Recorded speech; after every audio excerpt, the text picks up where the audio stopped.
And when I say progress, I know a lot of people think, oh, okay, are you talking about from point zero to where you're making 100,000? No, I'm talking about simple progress.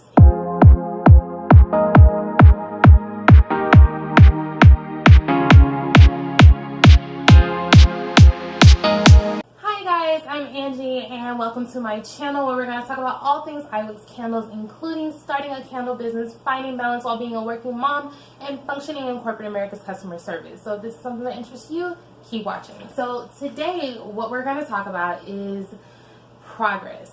And when I say progress, I know a lot of people think, oh, okay, are you talking about from point zero to where you're making 100,000? No, I'm talking about simple progress in whatever it is you do. Today I'm actually going to focus on progress in a product. From day one, I knew that I wanted to do something different with my tarts and my melts. One of the things that kind of came to me was cupcake tarts, and it actually started off with a mold that I had that I actually bought when I had gastric sleeve surgery, because for anyone that has had that surgery, you know that you have to work on portion controls. And so one of the things that I did is I got this muffin pan, well, not a muffin pan, but a muffin silicone pan, and I used to put everything in these little muffins. So I was like, you know what, I actually like this. I cleaned it out very, very well, and I made my very first cupcake tart, and boy, was it ugly. Give me 1 second, and I'm going to show you what it looks like. So this was my very first cupcake tart, and I actually practiced shrink wrapping this. I'm actually going to unwrap it for you guys so you can see what it looks like out of the packaging. And this wasn't even shrink wrapped properly. Like, progress, guys, progress. I'm just going to take this out of the wrap.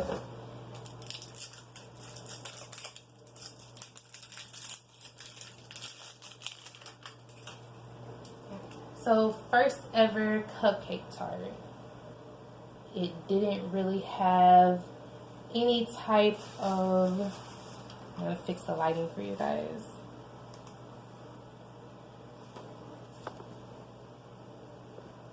So it didn't have really any type of design to it, nothing really spectacular about it. It was just in the muffin pan, essentially. So, I decided I wanted to add glitter into it, if you guys can see that. And I attempted to do the whipped topping. It did not work out for me the very first time.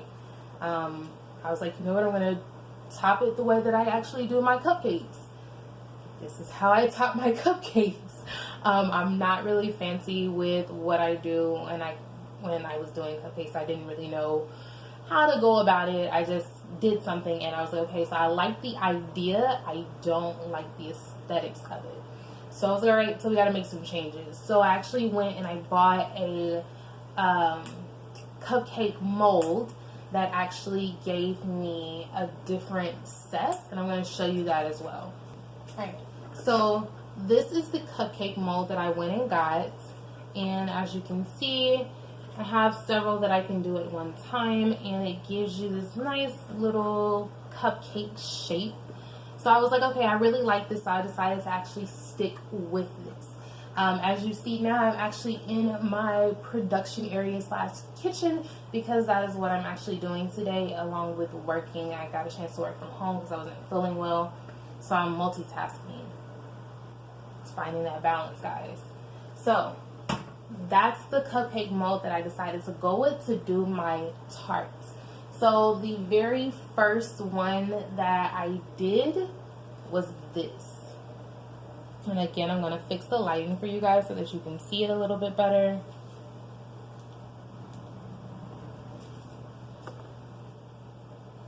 Alright, so if you guys can really just kind of see it, it's really, I don't know. There's a lot of frosting on this. I tried doing different colors. That thin layer of yellow looking stuff, that was actually supposed to be white, which is another reason why I chose not to do this. But this is what it was. This was my design on the top. I just really wasn't happy with any of it. If you can see the specs that is in that, that's actually coffee grounds. This was actually my I Want to Speak with Your Manager cupcake tart. And yeah, it just wasn't really still what I really wanted. So I was like, all right, I still need to kind of go back to the drawing board and figure out how to do this so I can make it what I want.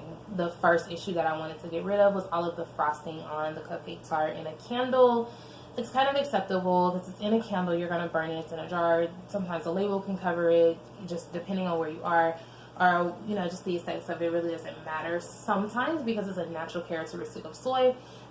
You just have to kind of play with it until you can kind of minimize it to a point where either it's not there or it's barely visible. This was just unacceptable because it was literally everywhere, like over the entire cupcake tart, and I just wasn't happy. The frosting, it was my very first time doing the frosting, and I was still perfecting on how to do that as well. So I didn't really care for this one either, which brings us to our final. So this is what actually ended up being the finished product of my progress with the I Want to Speak with Your Manager cupcake tart, and any tart that I have actually. And I'm going to open this one up for you. This one also has been labeled and shrink wrapped.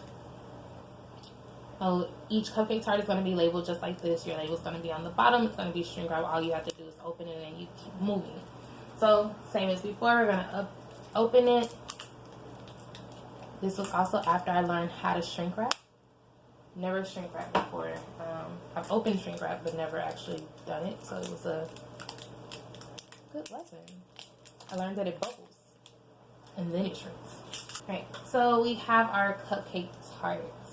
So this one, very strong smell just off the bat. It is a little soft, but that's just my wax period. I'm working on that still. But for right now, it's okay. It's going to melt very quickly, very easily in your warmer. But I like these. They're very strong, very in your face. Trust me, when you smell I Want to Speak with Your Manager, you're going to think coffee. This is what I'm getting right now, and I don't even drink coffee like that. I like frappuccinos and cappuccinos. But coffee, I'm definitely getting it. I definitely smell the hazelnut. The shrink wrap actually links it in very, very good. That way when you open it, you get that fresh sniff of everything. So I really love it. But this is the progress, guys. You have to keep going at whatever it is that you do. Just keep going. Don't stop. Don't wait for someone to tell you, oh, you know, this is what you should do. Don't wait for anyone else's suggestions. If you see something that you don't like in whatever it is that you're doing, whether it's a business, whether it's whatever,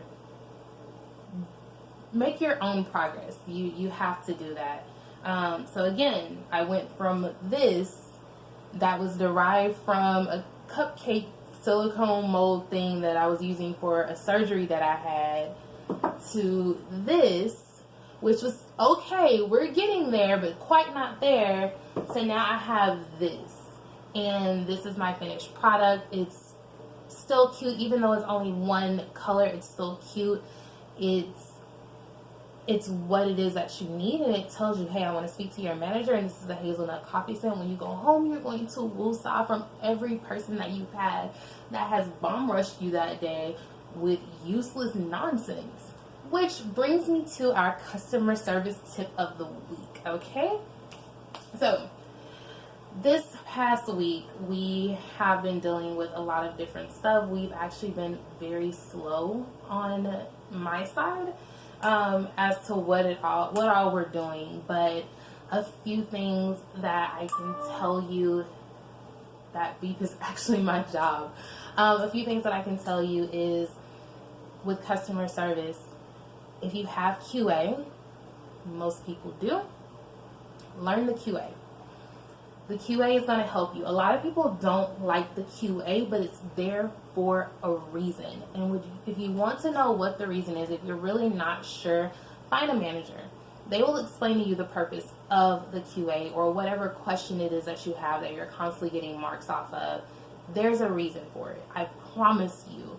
There have been numerous numerous points that I've had taken off for certain things on QA, and I'm just sitting there like, I don't understand why that's even on there.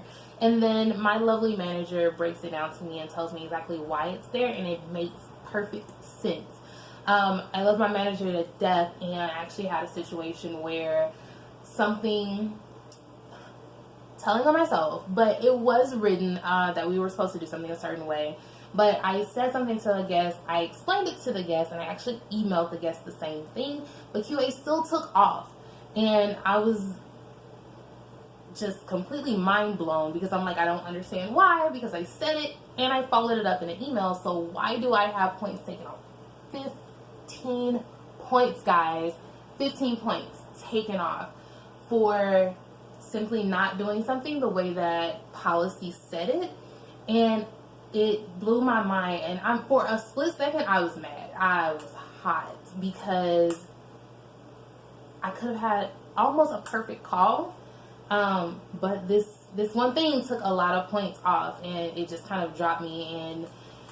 I will sigh, guys. I will sigh. I'm going to make a candle for you guys. It says QA, but it blew my mind, and my manager explained to me, you know, hey, this is the reason. I understand what your logic is, but what happens when this guest goes back to, you know, this store or this place and they talk to this person has no idea what's going on. Our policy is if they do A, they get B. So you're telling them if they do A, they don't get B. So it actually sparked a conversation between me and her, and this is why it is important for you to have a good relationship with your managers if it's possible, because I do know that it's not always possible, but if it's possible, have a good relationship with your manager.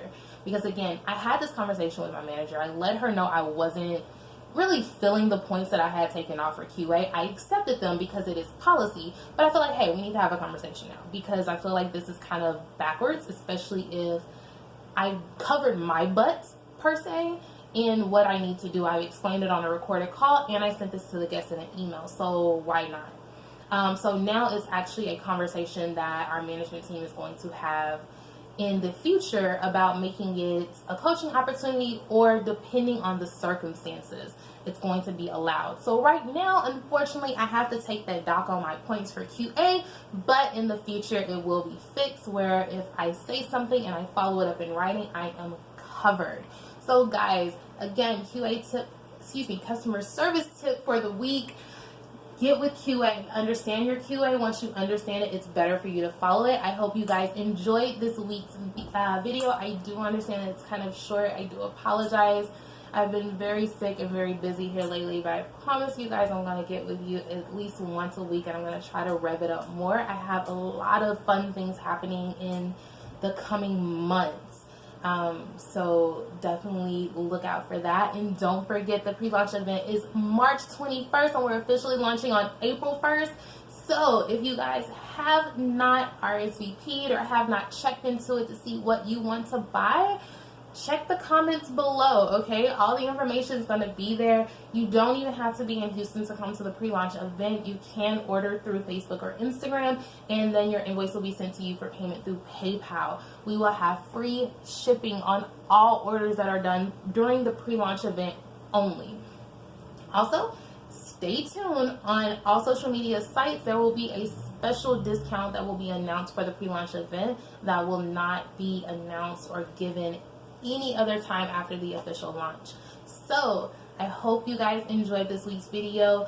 Don't forget to like, comment, and subscribe. If you did, make sure you share. You never know if you have a friend in need that needs some customer service tips as well. And I hope that you guys enjoy your week. Bye.